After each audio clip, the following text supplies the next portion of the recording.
go. Let's take attendance while this is going on. Okay. Aaron, Charles Mordler, present.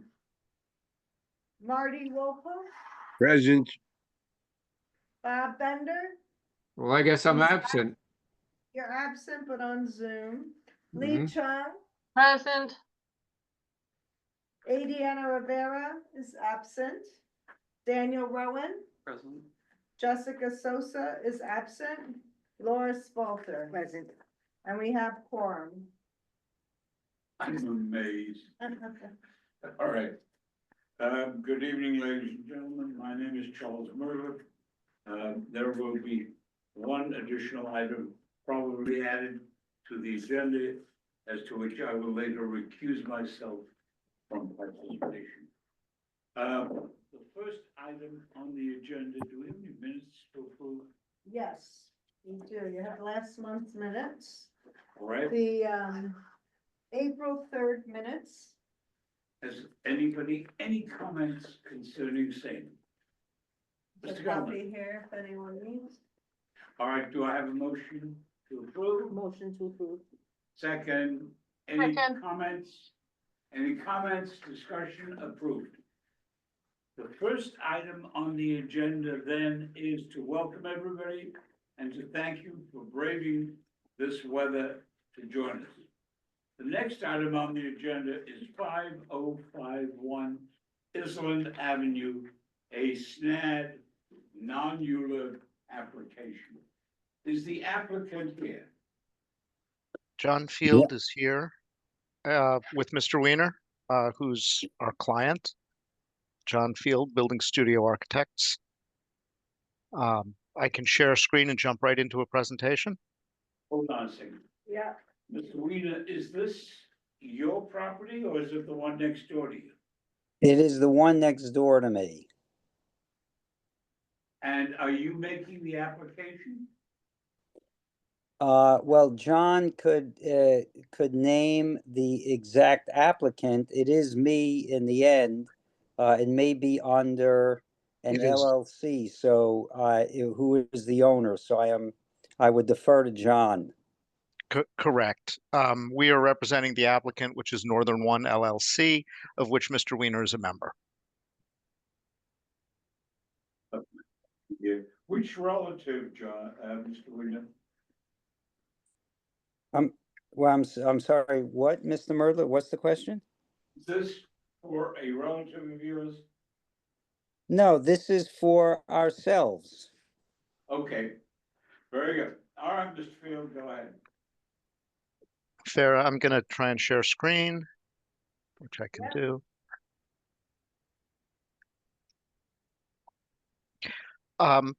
This is the house. This is also a Landmarks Preservation Commission presentation.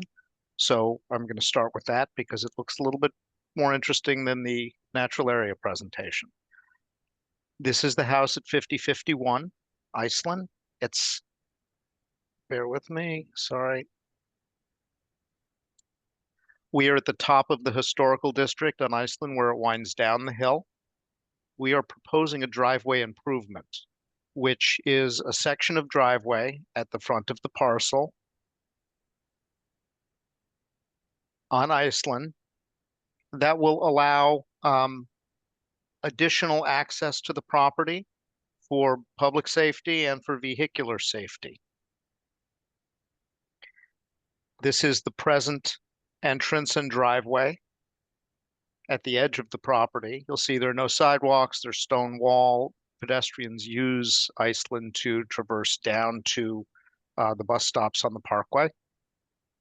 We have close proximity to an uphill neighbor driveway here who has submitted a letter of support in terms of entering and egressing this property.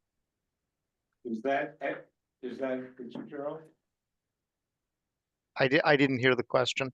Is that Fitzgerald that has submitted? Ben Time. Picture.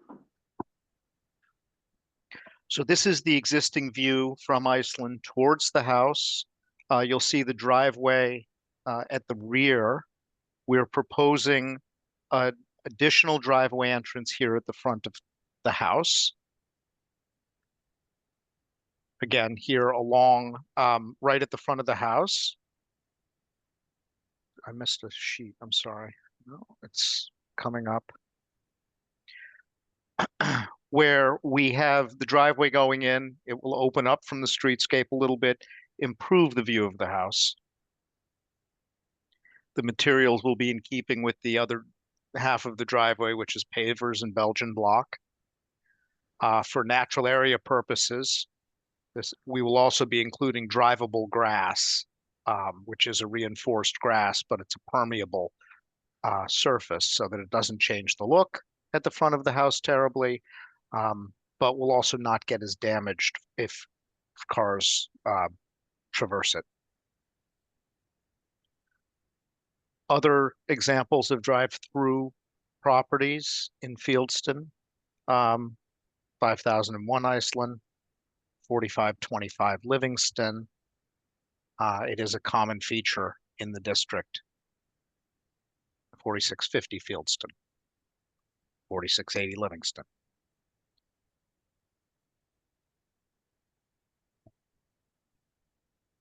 The materials we're proposing are the drivable grass, a cobble apron with pavers to match the existing driveway, and the salvaged fieldstone will be used to create the wall. From a natural area perspective, the work is at the front of the parcel. There's no steep slope. We are not removing fill. We are doing a minor cut. We are using as little hardscape as possible with the permeable grass. There are, I'm going to fast forward.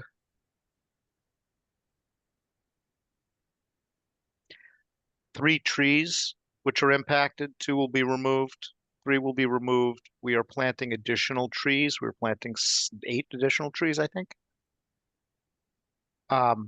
Elsewhere on the property to make up for their demise.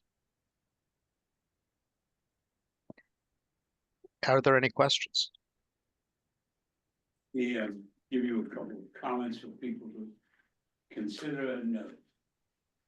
There is a high likelihood that before the end of the summer, there will be activity involving another neighbor of yours, which is the Idelson School,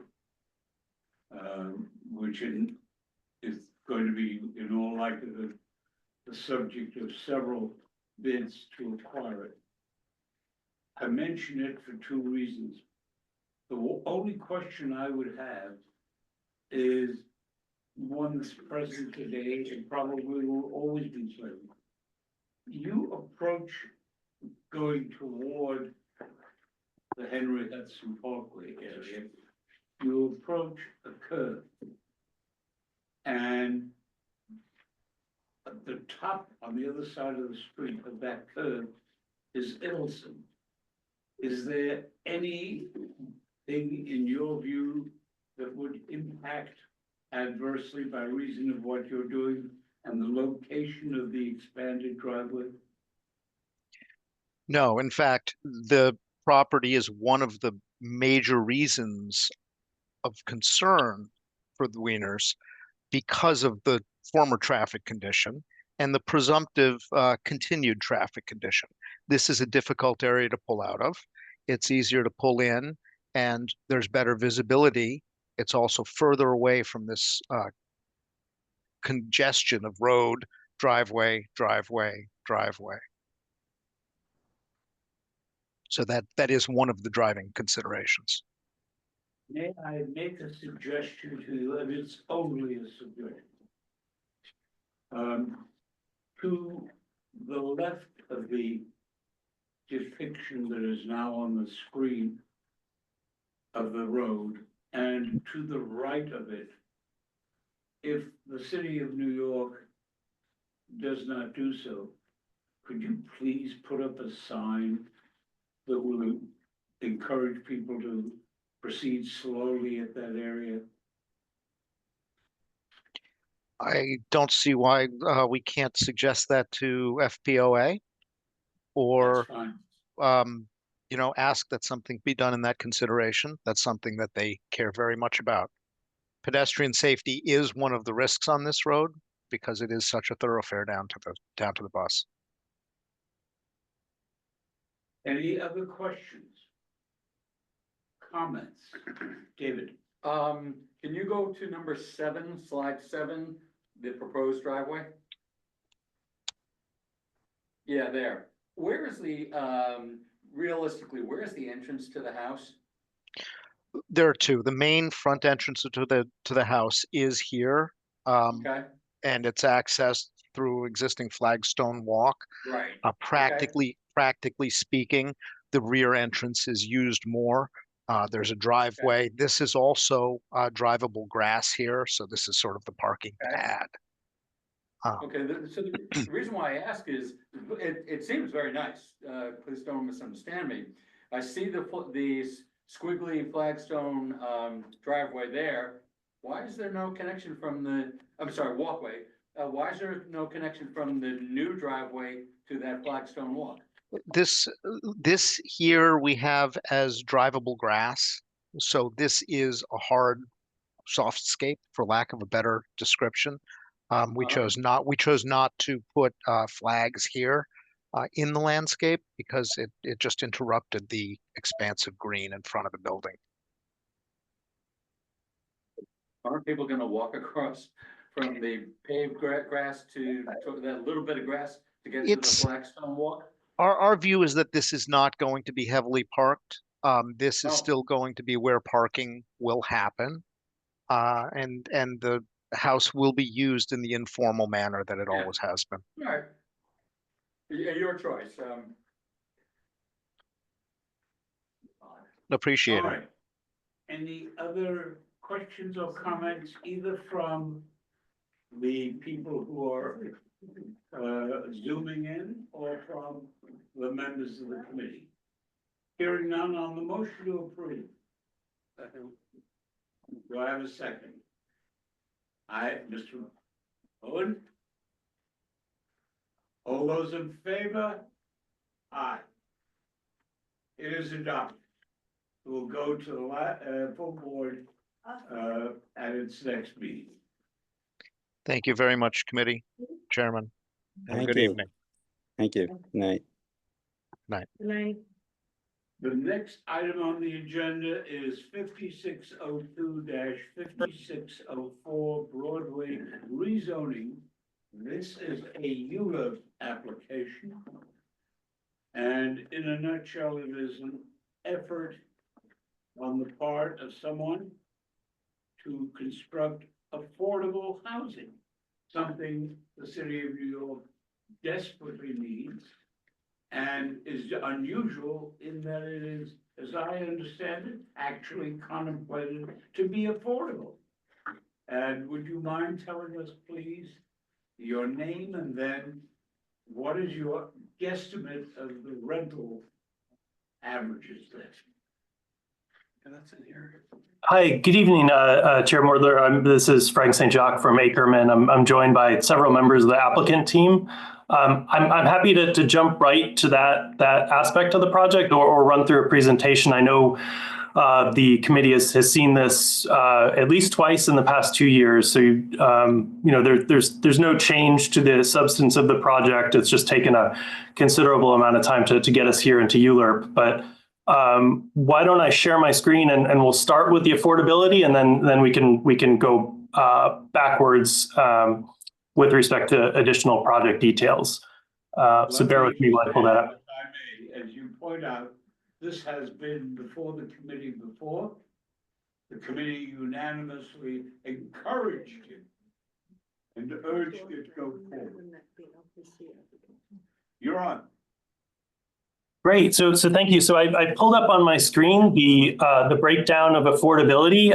The members of the committee that are in the office should have hard copies of this as well. And so let me just make this a little bit larger. And actually what I'll do is I'll turn it over to Ron Schulman of Best Development. He's part of the applicant team and has prepared this breakdown showing that this 100% affordable project would be affordable to families at area median incomes of less than 80%, as shown here. But Ron, do you mind just walking through some of the details and nuances of this breakdown? I'd be happy to. And good evening, Mr. Chairman and the committee. Happy to be back here representing the 5602 Broadway team. The chart that you see is basically a representational view of the project if we were to rent it today. These are actually 2024 rents. And you'll notice there's 5 columns. The first column, all rezonings have a set aside for formerly homeless people, 15% of the units. And then we step up in 4 categories. And in this instance, it's 30. Let me stop you. If I may I stop you? Would you like to define the words former homeless, please? I Sure. don't need another mistaken Riverdale Press article. Oh, sure. Happy to. Formerly homeless means people who are presently homeless now, who will then get a permanent home through the city of New York, either through HPD or other homeless housing referral agencies. And once they move in and the family is qualified by their size of the family to fit the appropriate apartment, they then have a permanent home. So they were homeless, they move in, they get a permanent home. This is used on all rezonings in the city, every community district that does a rezoning. And that's basically been the standard for several years. The rest of the units are. The only reason that that is true is that you are in a transit district. Otherwise, it would not be. It doesn't have to be throughout the city. Okay, my understanding is on all rezonings, but Frank, you can correct me if I'm wrong. The formerly homeless requirement. I apologize. I don't know offhand. My understanding was the same as yours, Ron, but I honestly don't know offhand. So, Okay. And the distinction, just to make it very clear, this is permanent housing as distinguished from temporary housing, Right. Despite the population that it's targeting. This is not transitional housing, and the people will be provided services to transition as permanent residents and living in the community. The other 4 columns are different income groups, okay, between 37 and 77% of the area median income, which is a New York City wide income basis. And then the rents you see corresponding to the studio 1, 2, 3 bedroom apartments are the rents that would be charged for that household based on that income size. So the whole goal here is to cast a wide net of affordability based on size of apartment, type of apartment, and income status of the household, whether it's a single person, a couple, a young family, could be a senior citizen. Anybody can move in here.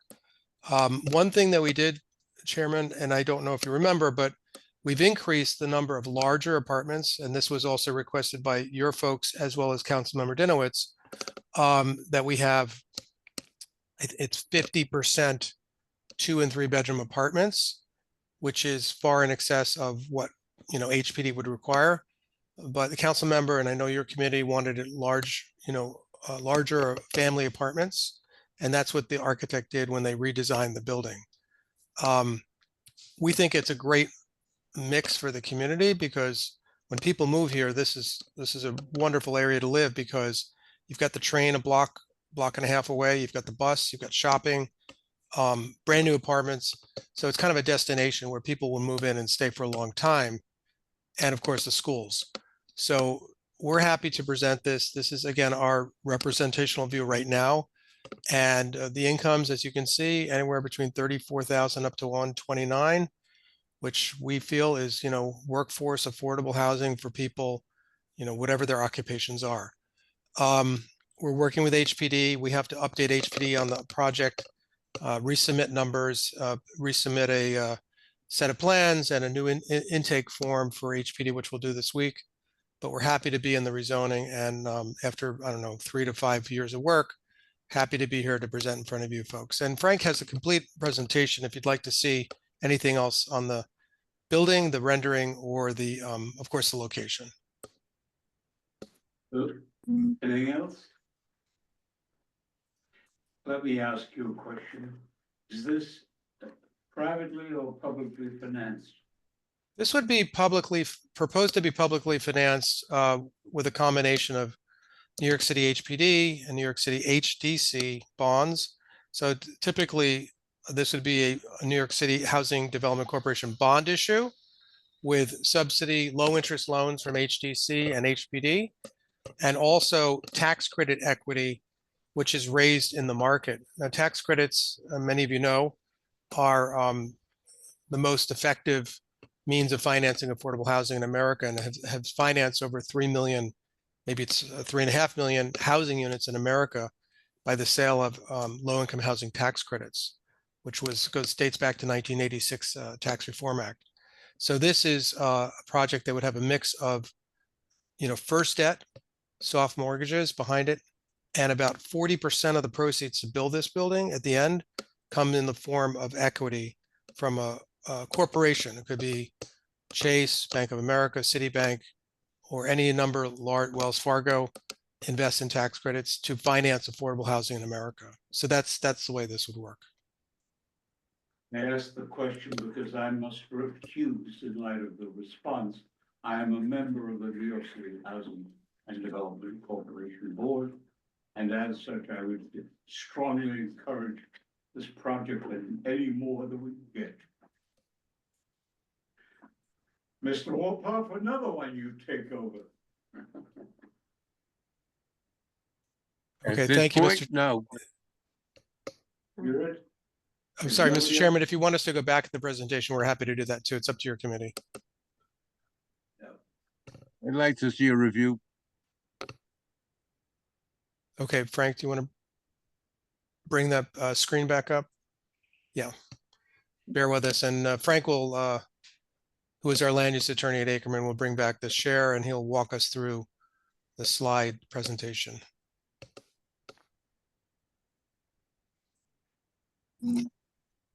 Great. So I'll just run through the project details briefly. As I mentioned, we have the applicant team here to answer any specific questions. You just heard from Ron Schulman of Best Development. The applicant and owners of the site, Miriam and Mohammed Yagobi, are here, as well as a representative from the architect at GF55. So happy to get into details after I run through an overview of the project. We're here to formally present the project now that it's in ULURP, and seek the community board and ultimately the community board's recommendation for approval of this 100% affordable project. In brief, this proposed rezoning would facilitate the redevelopment of 5602 through 04 Broadway with a new 13-story, again, 100% affordable residential building with 226 units and a 188-space parking garage. So the site is located on the east side of Broadway, just north of West 231st Street in Kingsbridge. The map on the left side of the screen shows the location of the site in relation to the boundaries of Community District 8. The map on the upper right shows the site in red and the boundary of the proposed rezoning and with the black dots, as well as the surrounding zoning districts. We're currently in an M11 zoning district that extends northward. And to the south, west and east of the site are R6 districts. And then there's a C44 a little bit farther south of the site. The final map on the screen in the lower right corner is the tax map, again showing the site as well as the proposed rezoning area and the bounding streets. Again, Broadway to the west, and then the Major Deegan to the east, and just north of West 231st Street and south of West 233rd Street. The site is approximately 30,000 square feet, just a little bit larger. Actually, let me move back to the tax map. It's an irregularly shaped site. It's flag shaped. It only has 56 feet of frontage along Broadway. And the majority of the site is at the rear and has no street frontage, but abuts the proposed Putnam Greenway, part of the Tibbetts daylighting project, and then the Major Deegan Expressway a little bit farther east. This site is improved with a parking garage on the larger of the two tax lots that's been owned and operated by the applicant since about 1985, so a pretty significant amount of time. And then on lot 90, which is the smaller of the two tax lots fronting on Broadway, there's a 3-story commercial building. Moving to this aerial view, you can see that the site looking northward. The remainder of the proposed rezoning area fronting Broadway are several smaller buildings that are a mix of residential and commercial uses. And then the remainder of the block to the north up to 233rd and then beyond is a mix of commercial and industrial buildings. As I noted, the site is just north of a large R6 district that extends again to the west and the east. And development within the R6 is pretty typical of that zoning district. There's a number of 1- and 2-story commercial buildings, but then there's also several 5- and 6-story and basement multifamily residential buildings, which you can really see, is the dominant built type particularly on the west or left side of the screen. And then in the surrounding area to the south, particularly in the C44 district, there are larger commercial buildings. And then you can see the Major Deegan to the east of the site, and obviously the elevated rail line above Broadway, as well as the 231st Street station, which is just a short walk from the proposed site, making this a highly transit-oriented site with that access to the one train right on the corner of West 231st. Just a few photos. This is the site and some of those adjacent properties along Broadway. The full land use application has several additional photos, but this is just to give some of the context.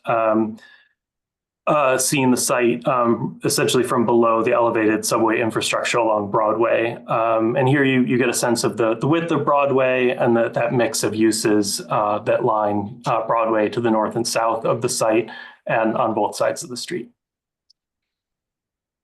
So the reason we're here is to seek the approval of 2 land use actions. As I noted, this project has been certified into ULURP.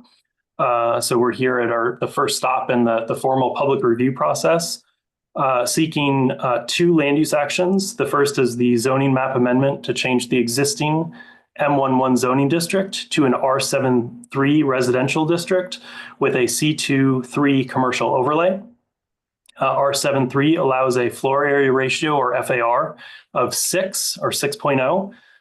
And under the recently adopted City of Yes regulations, a height of up to 185 feet.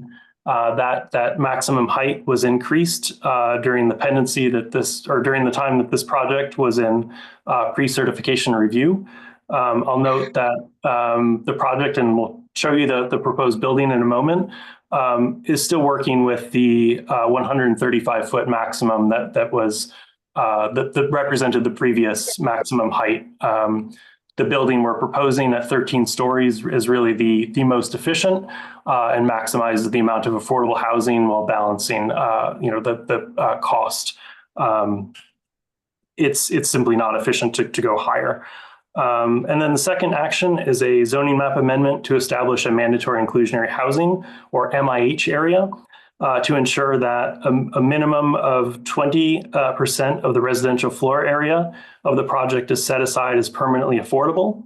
And we'll also note that because this project is seeking an HPD subsidy through one of their term sheets, HPD requires an additional 15% of the project to be permanently affordable. And we can talk about the different MIH options.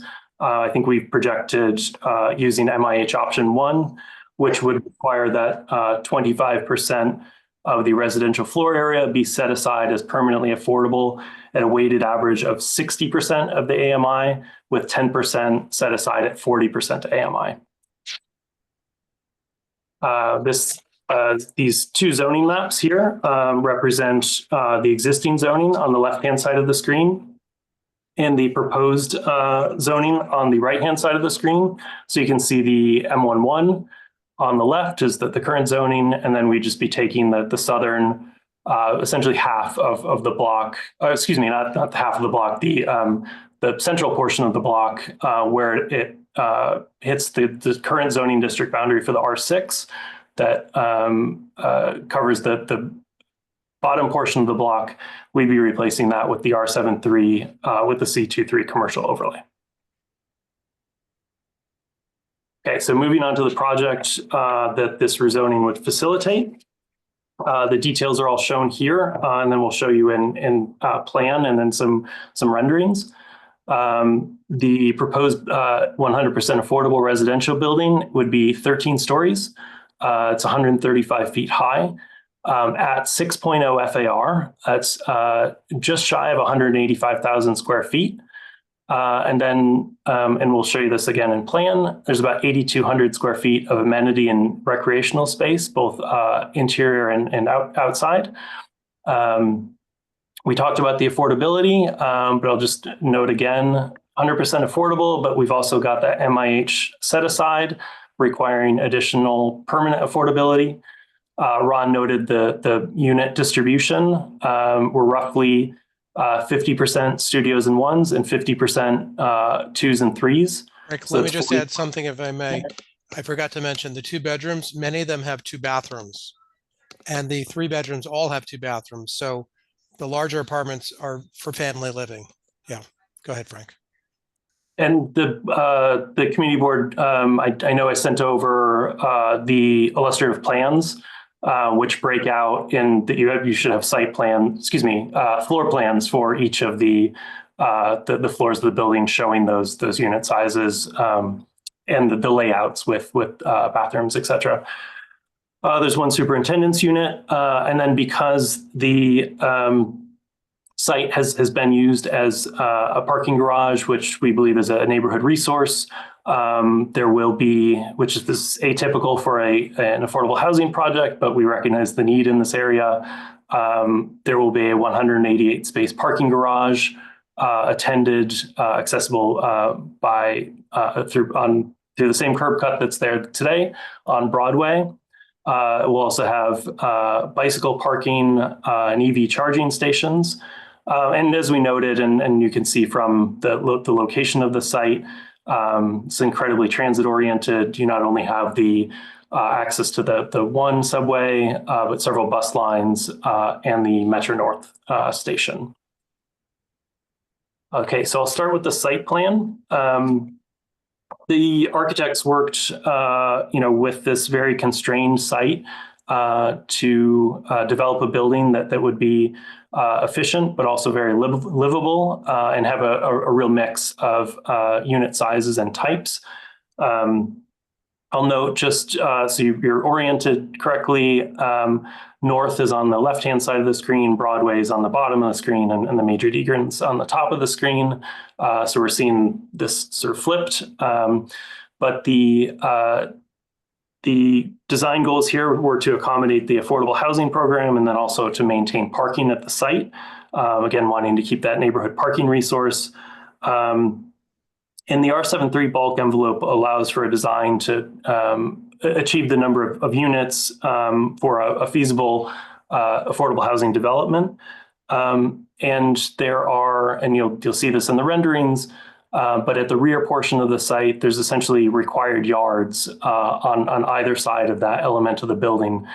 So it creates a nice separation from the existing buildings that front Broadway, as well as the Major Deegan and also the proposed greenway that abuts the rear lot line of the site. So here are several renderings showing the building form. On the top row, this is from Broadway, looking east and west. Looking eastward at the building.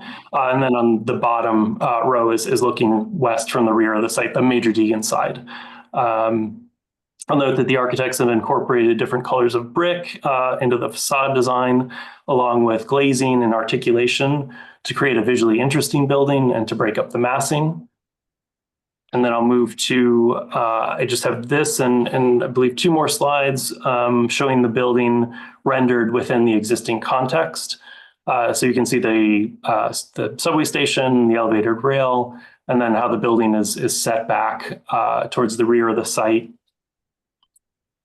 And this view is looking northeast at the Broadway facing frontage of the building. This view is looking southeast again at the Broadway facing frontage of the building. And then finally, zoomed out a little bit, looking southwest at the rear of the building, which faces the Greenway and the Major Deacon. I know the community board is very familiar with the need for affordable housing. This project would add 266 units to the community district to help ameliorate some of that need in the community district and in the city as a whole. We already went through the affordability breakdown. We can obviously come back to this if there's any specific questions. And that really concludes our presentation. As I noted, we have several members of the team here. So I'm going to stop sharing my screen. We're happy to answer any questions, and as needed, I'm happy to pull the presentation back up to point to specific slides. And thank you for your time. Marty. Marty. Laura has her hand up, Marty. Okay, Laura? Oh, okay. This is an incredibly busy area. Could you just speak about your staging plan during construction? And will there be impacts on the community in terms of street closing or traffic and things like that? The staging plan during construction. Sure. So I'll start with by noting that we performed a full environmental assessment statement, received a negative declaration from the Department of City Planning with respects to potential adverse impacts resulting from the rezoning and including construction impacts. Let me see who's here from GF 55. I don't know offhand the specific. Oh, hi, Shai. Thank you. So this is Shai, the architect from GF 55. If you want to just speak to any preliminary plans as it relates to staging, and if that's not something that we have prepared, we can certainly get that to the community board after this meeting. Yes, I may mention we didn't finish developing yet all the construction documents for the building.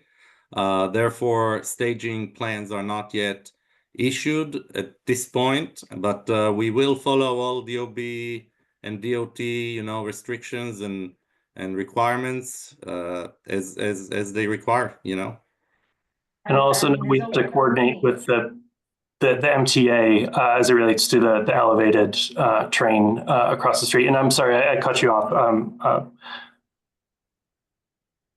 I'm just saying to coordinate with the board and, to let the public know. We realize with this type of construction, the size, there's always some pain, but, when it comes to traffic and losing parking and where you're staging your vehicles, your construction equipment, et cetera, it's a delicate, well, Chuck, we've been through this so many times. We really wanted communication and know what you're doing. Let me, if I may, make a comment to your benefit. You are going into this development with probably the best reception that any developer has had in this community in a long time. You've done a great job. The way you can blow it is contractors are notorious that they want to get it done and done their way. The board has a track record, most recently thanks to Marty and David Gelman here, of enabling construction to go relatively smoothly right on Riverdale Avenue by a developer who had problems in the past. So let me tell you how that was done, and I would urge you to do it. I would urge you to designate one or more people to coordinate with the board so that the board can clear the way for you on parking issues, locational issues, and the like. So you don't have a problem and our neighbors do not have a problem. I recommend it to you. Contractors will hate it because they are by their very nature independent cusses. And that's okay, but it worked frequently. I recommend it to you most highly. We appreciate that recommendation, and I don't think there would be any issue with the team continuing to coordinate with the community board. We've since this project started several years ago, we've gotten a great reception from the committee and the community board as a whole. So we'd like to continue maintaining that relationship, particularly as this goes into construction. So I don't think that's an issue, and I can make sure that as my office sort of retreats from the day-to-day construction, we'll make sure, I know Ron and Shai and the applicant will continue to be in touch, and we'll if there's a way to establish that commitment or memorialize it, we're happy to discuss that, how to make that real with the community board. Just from a timing point of view, if I may, I'm sorry, the second thing, if I may, I don't think you're ready to answer this, but I think I would urge you to give it a little bit of thought. Portions of your building will abut, if not front upon, the subway tracks. And in the process, there will be noise. And the question is, what sound deadening would have positive impact? And if you have considered it, fine. If you have not, I would urge you to do that for the benefit of future occupants. That's a really good question, and I actually can answer that as part of our environmental diligence with the environmental assessment statement. 3 E designations or environmental designations were placed on the site, one of which was for noise, requiring sound attenuation for the residential units facing, I believe, actually on both sides of the building, but there's a certain decibel level that needs to be maintained within those buildings. And that's through a process with the Office of Environmental Remediation. The building will need to be constructed to meet those sound requirements. This is part of the negative declaration that the city provided, ensuring that there's no significant adverse impacts with respect to noise, air quality, or hazardous materials at the site resulting from the rezoning. So that's a very good question, and something that will be required to be incorporated into the building design and ultimately construction. I would urge you to give some thought to the glass that you have in the windows. Yeah, that can be a positive factor for sound deadening. Thank you, noted. And I'll leave that to Shai and the design team. I'm not sure if you have specific products that you had in mind, but they just they will have to meet these sound attenuation specifications that have been established through the E designation. I want to add to Chuck's list. I want to add to Chuck's list, when we work with the building on Riverdale Avenue, concerns of delivery of equipment, staging of removal of bulk and so on, and parking for the workers, and not tying up Broadway in general. Bob, your hand is up. Thank you, Marty.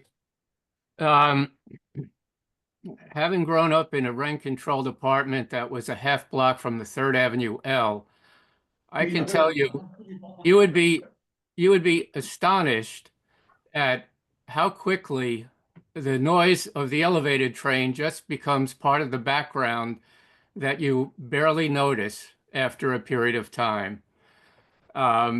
And then when I moved to Riverdale, our co-op apartment faced the subway yard for the #1 train, which once again became part of the background noise.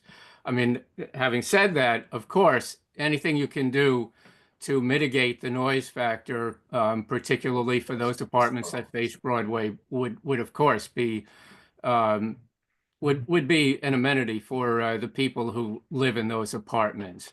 And I certainly second the chairman's suggestion that you do that. And it's inevitable that there will be some disruption during the course of the construction. We're talking about Broadway. We are talking about a very busy area. But as far as I'm concerned, we have a desperate need for affordable housing citywide and in the Community Board 8 district. And this project, from my point of view, cannot be built fast enough. Thank you. Thank you. One other quick question. When do you anticipate commencing work, and what is your anticipated end where you'll start renting? Do you have that timeline yet? I'll take that question, Frank. Yeah, so it's a very good question. We have from now until, I guess, the fall to finish ULURP. We'll be working with the city for financing, but I can't expect to close this project anytime it wouldn't be this year.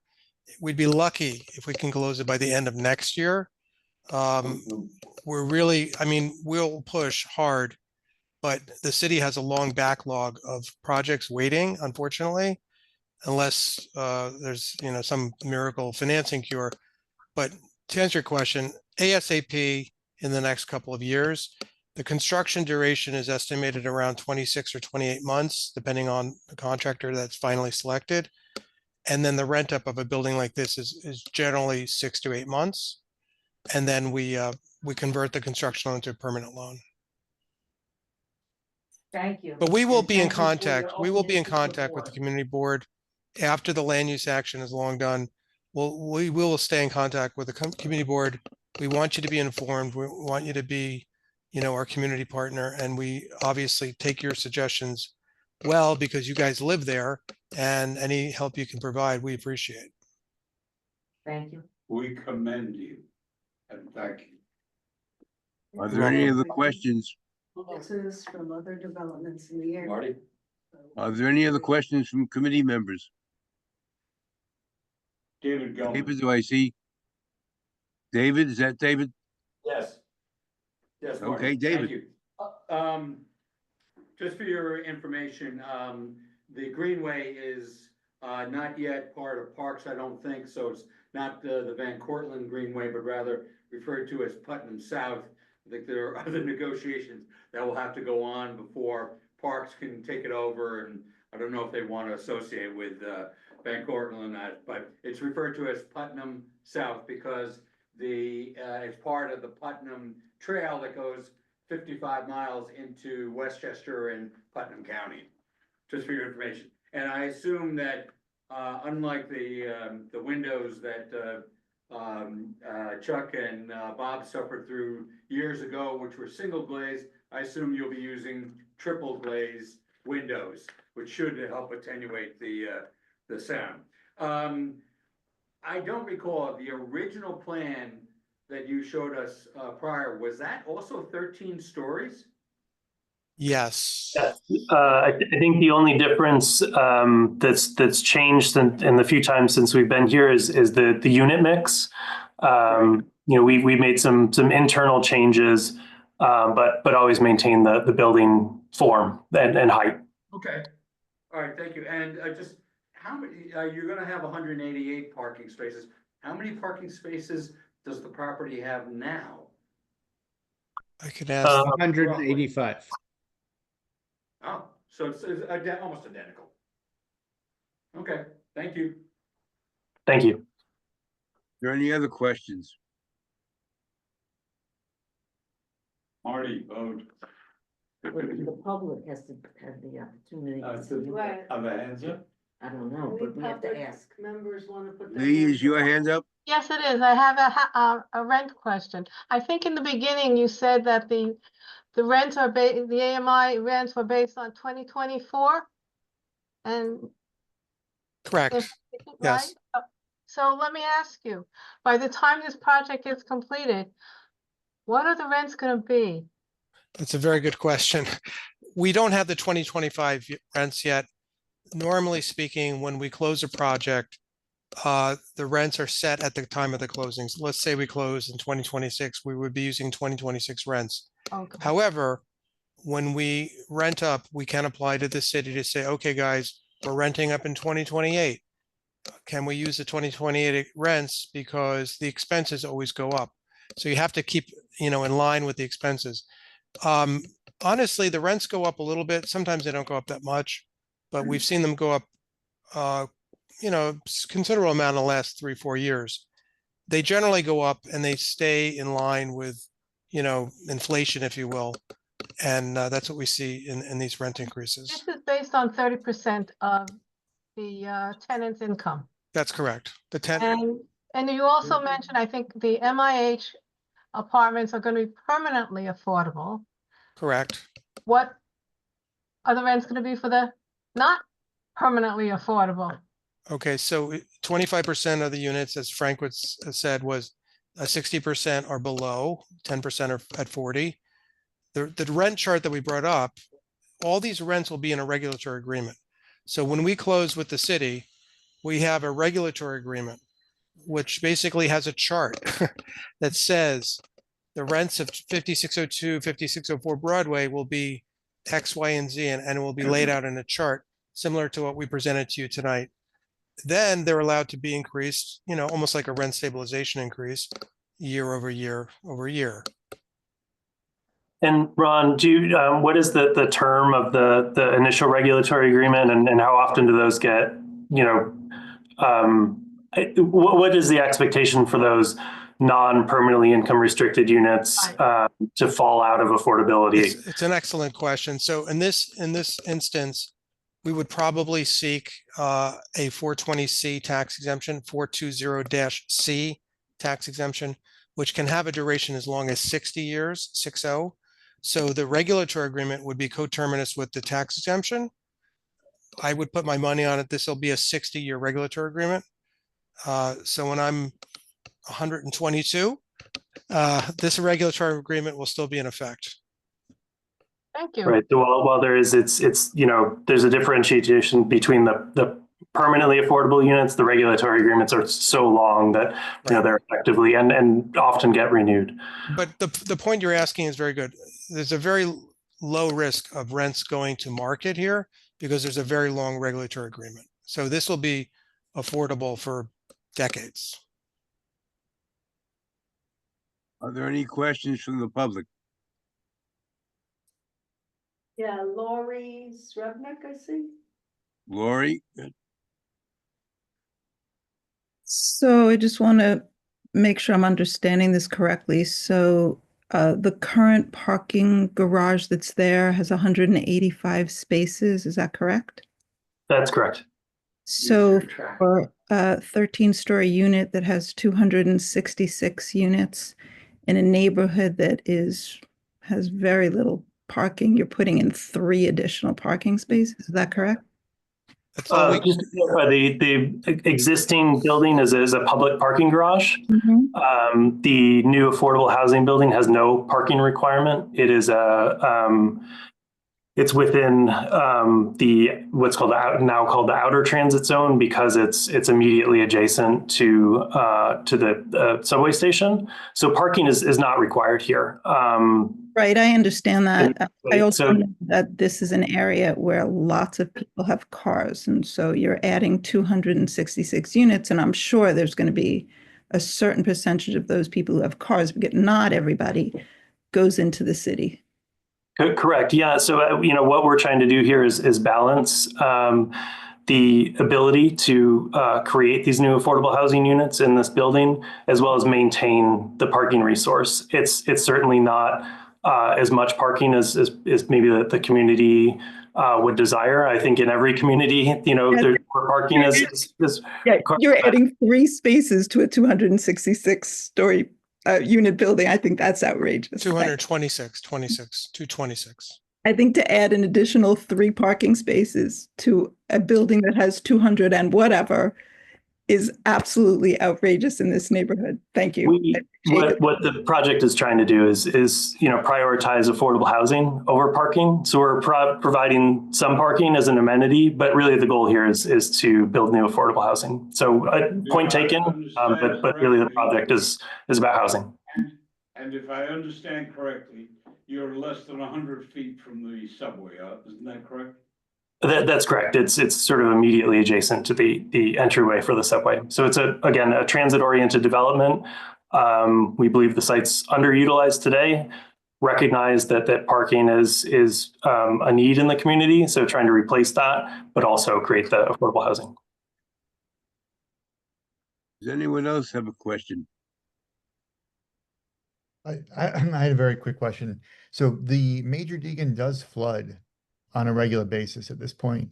So what mitigation strategies do you have if the Deegan were to flood? So pretty significant resiliency is required through DOB building code. It's something that has been part of the project since really day one. There are a number of flood resiliency measures that are built in through code, and then just by virtue of where the site is. So give me one moment. So with respect to stormwater, there's a number of aspects of the project where drains are added as well as barriers to capture and release stormwater so that it's being controlled. And then there's also rooftop areas that would either have a blue roof system or a green roof system. The blue roof would hold water. The green roof would hold water, but also use that to replenish and serve landscaping. So those roof systems would be consistent with DEP's stormwater management system guidelines, and they're incorporated throughout the building. There's significantly more detail in the plans that were sent to the community board, so you can actually see, where those features are located throughout the building. And really, the idea is to be 100% flood resilient for the building, but also help to serve some of the area-wide issues with flooding. I think right shortly around one of the first times we were here was when that big storm happened and cars were floating down the Major Deegan. So certainly as owners of the site, we're aware of it, and just also note that it's been designed into the building to account for stormwater and flood resiliency.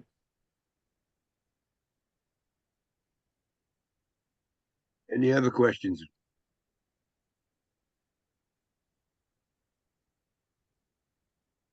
Does anyone want to make a motion to approve? Motion to approve. Second. Motion's been made and seconded. Barry, you gonna take the roll? So am I taking the role of taking the votes for this? Yeah. Yes. Okay, so, please raise your hand if you are in favor of this application for the rezoning ULIP application. So I have Lee Chung, I have Laura Spalter, I have Dan Rowan, I have, you're recused, so. Marty. Yeah, and I have Marty Wapov. Okay, so is there anyone opposed? And does anyone abstain? So I believe we have everyone. So Charles is okay, Marty. So how does this work with your abstention? 4 in favor, 1 recused. Done. So it's done. Congratulations. So before handing it back to you, Or maybe even before you do so, come back for the next, please. Before handing the lectern back, to Chuck, I want to thank the presenters for their wide range and appropriate presentation. And we wish you luck. And as Chuck said at the beginning, affordable housing is one of the priorities for our district. We really thank you for all your time and patience with this project as we got to this point. So we're excited to be here and looking forward to meeting with the full board. Thanks so much. Yep. Thank you very much. All right. Have a good night. Good night.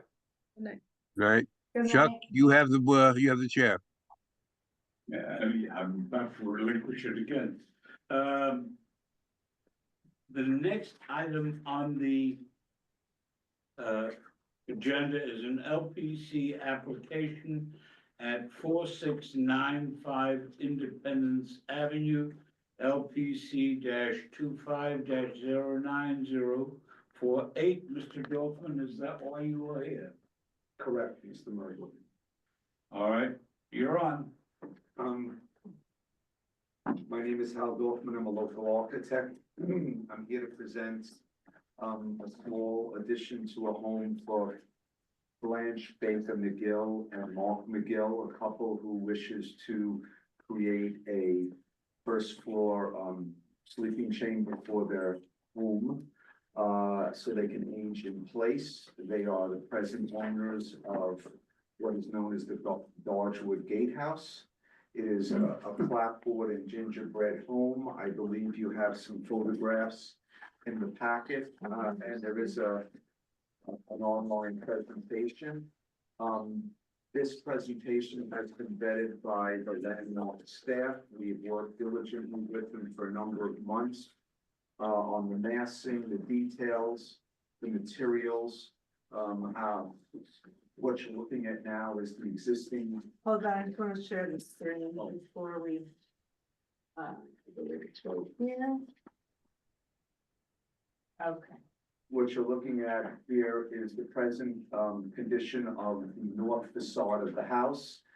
And what we are proposing is an extremely modest, less than 200 square foot footprint, which allows us to create a sleeping room at the back of the existing north facade here on the right side.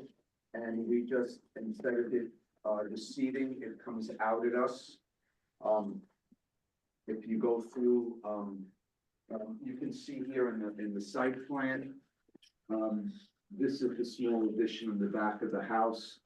The materials are identical to the existing house in that they're smooth finish clapboard, they're shingle styles, materials to match the color and texture of the roof. The windows will be similar 4/4 double hung windows, and the trim and the corner boards will also be matching, or we will recreate them. You want to advance it? The people online seeing this? Yes, they are. So if you would advance it a page or two, you'll see the, this is the site plan and the tax map. Most of the lot is occupied by easements or is in the bed of the map street of Independence Avenue. You can advance to the next, What are the front streets out? Independence Avenue to the east and 247th Street to the north. Oh. Quincy, I just drove by it tonight. That's Mark McGill. He's also they've been local residents. They lived in the Villa Charlotte Bronte before they lived here. They're quite good custodians of this 1850s landmark. If we keep going, I think you'll see, this is the plans, very small, modest addition, just a single room on the first floor, a small space in the cellar, and a sloped area up above it to match the existing roof lines. You'll see the exterior. This is a landmark application. And as you can see, the existing north elevation, if you look to the upper right, and you keep scrolling down, you'll see it looks almost very similar. Keep going. Keep going to the next sheet. You'll see it's almost very similar to the proposed north elevation. It's just the existing one recedes and the new one comes forward. And again, we're keeping the same textures on the roof line, the same trim, the same window fenestration patterns. And I believe the last sheet just shows some of the materials and the colors of those materials. Maybe one more sheet, I'm not certain. I think we have a few extra sheets, there may be some doubles. Keep going. And this is a three-dimensional image showing the massing of how the existing house looked and showing how the new, the form of the new extension, how it relates to the existing house. And I think the next sheet is the material sheet. It shows the matching roofing material. We're gonna be matching the gable ends on the trim and the different patterns in the different patterns in the facade. And I think that pretty much covers. Alan, what kind of impact do you anticipate in terms of traffic and noise, and how do you plan to deal with it? In terms of during construction? Yeah. On the west side of the house is an existing driveway, and they're gonna use that as their access to the construction area. And there's presently a parking area on the opposite side, on the east side, which covers, it's a big enough space for 4 cars. So they have more, the whole addition's only about 14 by maybe 15 by 12 or 13. It's only, you get 99 square foot footprint. So there's not much materials on site at any particular one time. Any questions? Any questions from the board? Any questions from any member of the audience? Bob Bender. Bob. Yeah, this looks fine to me, but have you had any reaction from any of the neighbors? Do the neighbors know about this proposed change? Yes, we personally, one of my staff hand delivered to every house, every mailbox within 400 feet of the perimeter. And I believe we delivered a map indicating each of the houses that received notice. He's been there before. Anybody else? Any Bob, are you finished? I'm sorry. No, that was my question. Thank you. Okay. Go ahead, Sarah. I'm not sure if some of the neighbors are here tonight. We did get requests from 3 or 4 people to see the plans, which we can send to them. But we did tell them to attend tonight if they have any questions. So I guess. All right, any other questions? Hands up, anybody? Seeing none, do I have a motion to approve? I have a motion, I have a second. Any negative votes? No negative votes, the matter is adopted. Thank you very much. Thank you for your time. Thank you. Wish everyone a fine evening. Thank Can I you. help? Thank you. And here we go. Ladies and gentlemen, at the last meeting of this committee, I did 2 things. One, I called your attention to a problem that is occurring on West 246th Street and on Livingston Avenue in terms of a charitably possible, but clearly actual SNAD violation. And I recused myself from serving as chair of it. That said, Marty, you're elected. Mhm. I don't know how many of you recall the issues concerning the, I'll call it property dispute, easement concerns. But I think the issue before us is different than that. The issue before us is that time after time, we and various members of the community have called on DOB to enforce the SNAD rules. And time after time, they come out, they can see missing trees, they can see work has been done, but they go away saying they saw nothing. And so basically what we believe we have is that the Department of Buildings couldn't care less about SNAD protecting the environment and in 197A plan that we put out and the city council approved. And so time after time, we have seen a history of non-enforcement. You go back slightly, the city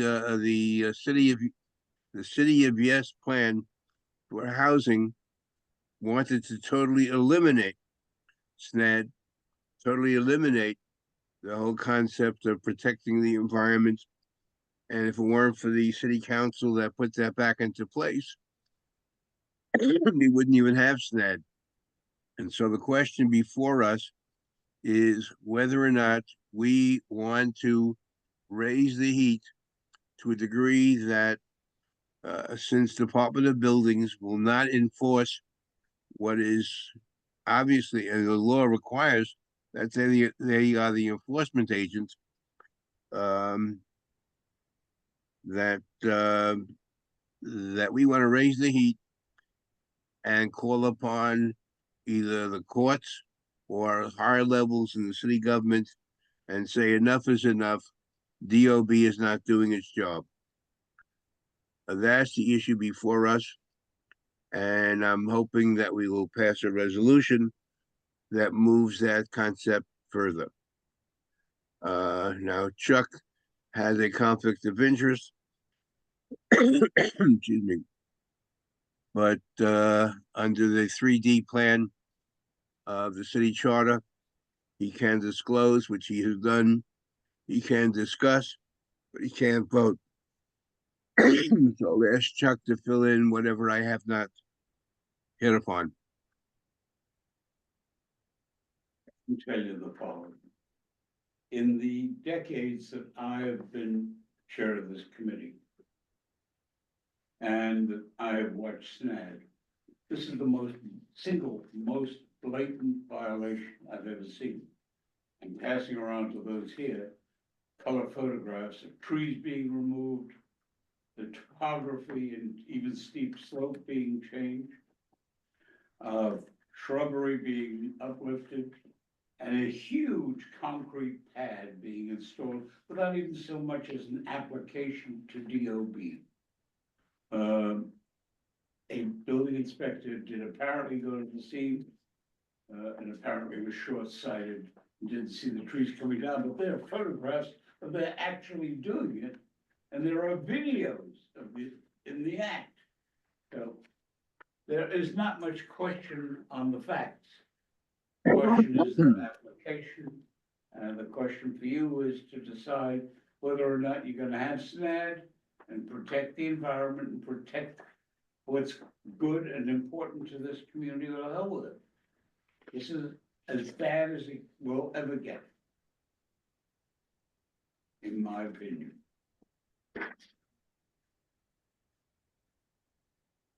Where is this? It's faces 246th Street, top of a rise. It's number 335, West 246th Street. About a block east of the Henry Hudson Parkway. Okay.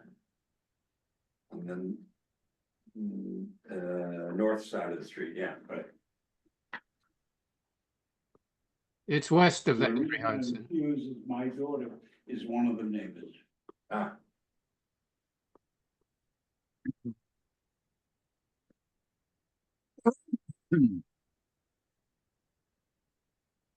So what are we asking exactly for the resolution? Fieldstone. Yeah. Mhm. Resolution, FPOA say about this. If I have, if, I believe you will see a very loud accord from FPOA, there's not a question about that either. I think the only thing you can do is this should go to the exec committee and then to the board on a resolution to ask city planning and Department of Buildings to enforce the law. And their failure to do so, someone else will. Since it's in the Fieldstone district, does it come under LPC? LPC has already interjected approvals for a concrete pad that was put in to support cars. According to the measurements, you can put either 5 or 6 cars in the backyard where there used to be trees, slope of the road. It's there already. And what's the remedy? The remedy is take the damn thing out, replant the trees. Does Fieldstone sue? I mean, do they bring suits and things The like bill, that? the Fieldstone neighbors are gonna sue, sure as hell. Right. I'm surprised that FPOA didn't get to us earlier, much earlier, because this must have been going on for 2 to 4 months at least. Correct. Well, FPOA is not what FPOA once was. But they Right. are a very important part of this community. And I have high hopes that they will, under their new leadership, assert themselves in a variety of cases and matters. So we will vote tonight to move forward with this. In other words, That depends I'm on the sorry. chair. Marty, what would you like us to do to advance? well, the resolution should be to challenge the Department of Buildings and the City Planning Commission with enforcing the laws as they currently exist. And if not, we would pursue further methods.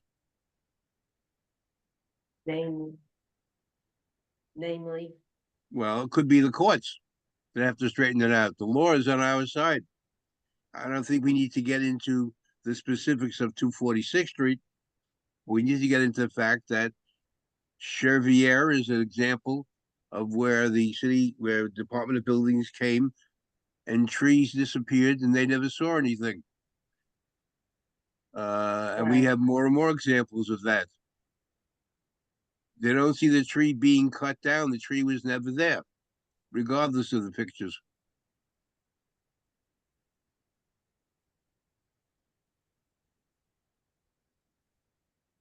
Is there a motion? You can.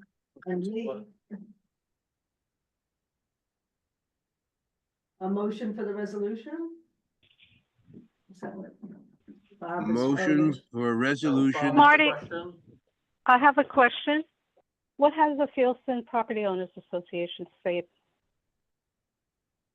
I have Not to go more than I. And I will be more in the next. I'm sorry, I didn't hear.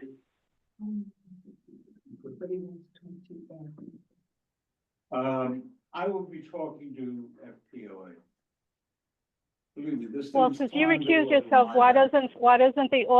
doesn't the office reach out to them this way? Since you recuse yourself, this way it's a nice, clean question without implicating you. Julie, I think that the issue really is whether the board is gonna take the first step tonight or not, that's all. Oh, I'm sure we will. But at the same time, we can still get a little bit of feedback from them. I thought that the head of FPOA was here, at least I was told that. No, sorry, it's the same, similar name. Okay. I'm mistaken. I'm all for moving forward with it, but I'm also curious to know what they have to say about it. We could do both at the same time.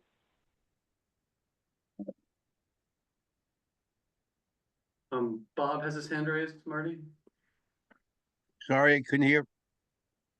Marty, so I just want to be sure I understand the process now. So is somebody going to draft a resolution that we will bring to the executive committee? Is that the next step? Yes, Okay. but in principle, we are suggesting community board take action in informing the Department of Buildings and the City Planning Commission that we are appalled that they do not enforce the law as currently written. No, I'm in total agreement. I mean, we've all seen multiple instances of this now. So yes. Okay. I just want to be clear on the process. Thank you. So there's a motion now on the floor. Any comments on it? Lee, you're shaking your head. I didn't know there was a motion. Excuse me? I didn't know there was a motion. I thought it was a Well, discussion. Well, I thought way I stated it, that was a motion. Okay. To take your vote. Are there anyone in, is there anyone against this motion? No. Was there a second on the motion? I don't think so. I'll second it. Okay, I just know. It wasn't a second. Okay, so it's now been seconded, and I have not seen any hands go up in opposition. Any abstentions? Motion passes unanimously. And we'll fully write it out. Excuse me. And get it to the members of the committee and to the executive committee. So now, the next, last substantive issue is your committee, Marty, Van Cortlandt Village Subcommittee, anything? Unfortunately, yes. On two levels. First of all, the beautiful tree growth and mature trees that were on the corner of Stevenson Place and Sedgwick Avenue is mostly destroyed. The one fear, well, among the fears that the Van Cortlandt Village community had was that that tree, forestry, whatever, would be removed, and by and large, it already has. We've discussed previously the purchase of the Cortlandt Jewish Center, and we have to see how that plays out. And I note that there is a problem. Well, there was a problem on Stevenson Place with that building that was became a multiple family units, and we know very little other than the ownership. And about a couple of weeks ago, apparently there was insufficient garbage receptacles out in front of the building, so the tenants decided to use the front driveway for their garbage. And I have pictures of the garbage strewn all over the place. Nobody seemed to care. Apparently, we have contacted the owner. The owner said he'd take care of it. I drove by there, I guess on Friday, and the front was pretty cleaned up. However, the same owner owns another facility a little further south. Please excuse me. And there is a lot of problem there with police involvement in domestic, I don't want to call it violence, but it's loud and it's noisy and yelling and screaming. And I don't know what the owner is doing there, but the police have been involved, and we will pursue that a little more deeply. I did see Eric Dinowitz, and I asked him what he has been able to accomplish in getting the people together concerning Van Cortlandt Village. And he says he's being totally stonewalled by Dennis, who refuses to meet with him. And so there's no progress on that end. So that is where we are on Van Cortlandt Village. Unfortunately, I wish we had more authority. We do not. That's where we are.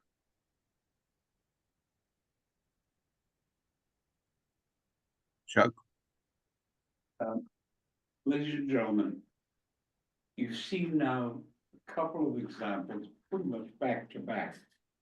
What is the temperature and attitude of the government of the city of New York with respect to community? It has no care what community boards say. It has no care what communities say. This is a very difficult situation for the people who live in this town.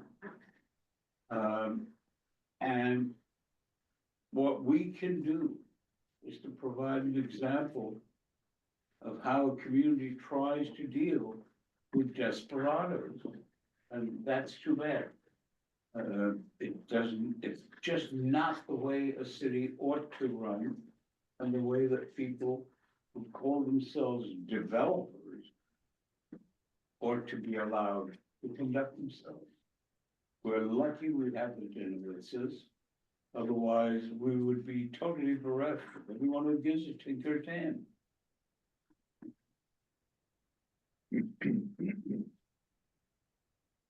Not a very pleasant speech, but it's honestly the fact. The garbage situation, it is a classic example.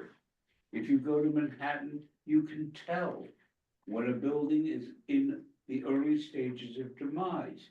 Either the mailboxes are all gutted, or the airmail garbage express is in the backyard. That's how you can tell within 3 seconds. We are showing the way here. Not good at all.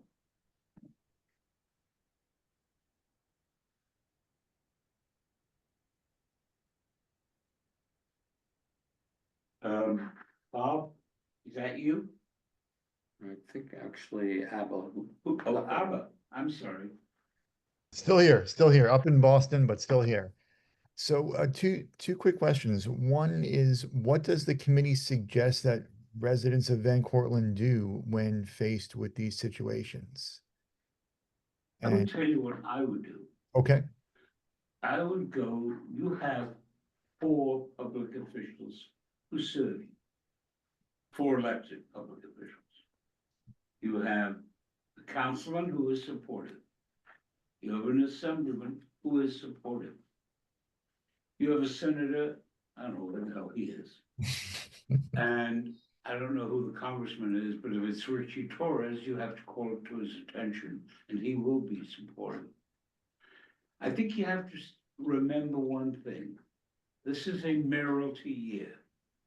And I think you have to organize as a community and say, that's an issue that we will look at come the primary and come the election. You are in a fortunate position. I think that's about all you can do. I will talk with the acting commissioner of HPD. It's Wednesday or Thursday about this. See if I can get Ahmad aboard.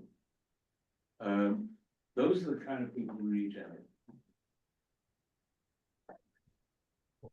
no, thank you for the suggestion. And my last question, which we will follow up on, and my last question was, is the owner of this facility actually on the call tonight? I know there was talk that he would be joining, but I'm curious if he actually did come.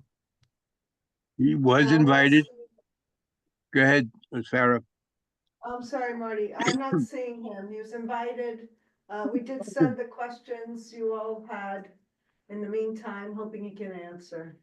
Okay, because I think the point I'm trying to make is that we don't bite. I mean, the community members would like to talk with these operators so that these issues can be resolved amicably. And it is a little disappointing that they don't seem interested in participating in this sort of dialogue. And I do feel that these issues can be any issues can be addressed professionally, diplomatically, respectfully. But it's hard to have a conversation if you're, talking with yourself, basically. So again, if there's any suggestions about how we can encourage these folks to begin to have dialogue with us, I and others in the community would really love to hear that. Unfortunately, we do not license developers. Dennis is somebody who doesn't give a damn in terms of listening to what the community has to say. He knows full well the attitude of most of the members of this board in terms of the way his organization conducts itself. I'm ashamed of the people, and I really am literally ashamed of the people who were the Van Cortlandt Jewish Center. I use the word shame advisedly. But those are the kind of banditos that are around.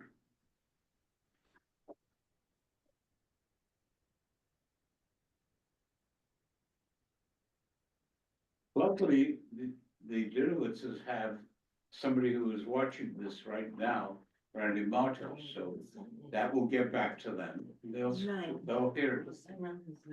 True.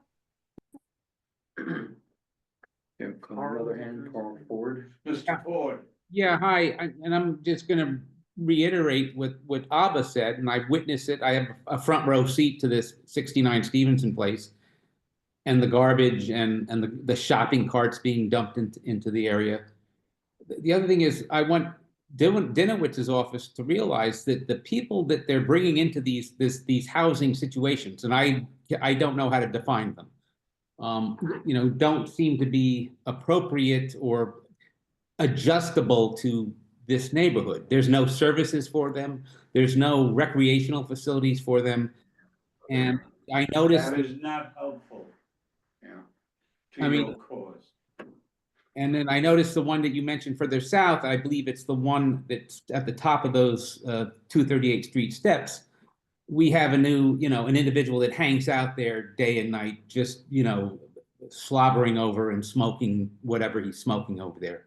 It's intimidating to walk up those stairs in the evening. I'm just saying that, these, and I know everybody's for affordable housing and whatnot, but just this neighborhood is the citizens here have a different attitude than the people that they're bringing into these housing situations. I'm really sorry to hear your comments, Mr. Ford. I disagree with them wholeheartedly, and I thank you for voicing them. Next. That's it. There are no motions pending. That's the end of the agenda, other than old business. There is no old business I am aware of. Any new business? On the motion, sorry, Laura. This is very fast. We got a demolition notice today for 6697 Broadway. And the owner is Abraham Biller. I was wondering, if we could find out what is planned for that. Build there, It's yeah. close to, it's on up the border. block from the 6661, the homeless shelter, and Yeah, there's a lot of buildings in Small- between, yeah, yeah. yes. But it's just Yeah. the building that was basically the Parking lot. the attendance Yeah. building, Mhm. yeah. well, I mean, I just would love to know what's planned if they could share that. Anything else on the motion to adjourn? All those in favor, aye, contrary? Lee? Oh, Lee. No, did Lori want to say one more thing? I wanted to ask a question. At 3450 Cannon Place, we're having an issue.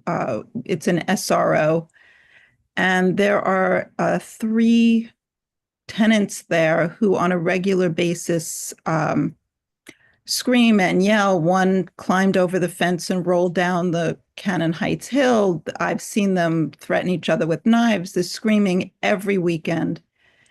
And someone had suggested we contact the Public Safety Committee. So I'm asking if you can help us with that. Let me tell you 2 things. One, the district service manager will call this to the attention of public safety, and they will function on it. You may rely on that. You should attend that meeting, I was Yes. saying, which. May 20th at the precinct. Mm-hmm. And number two, on the issue of civility and that.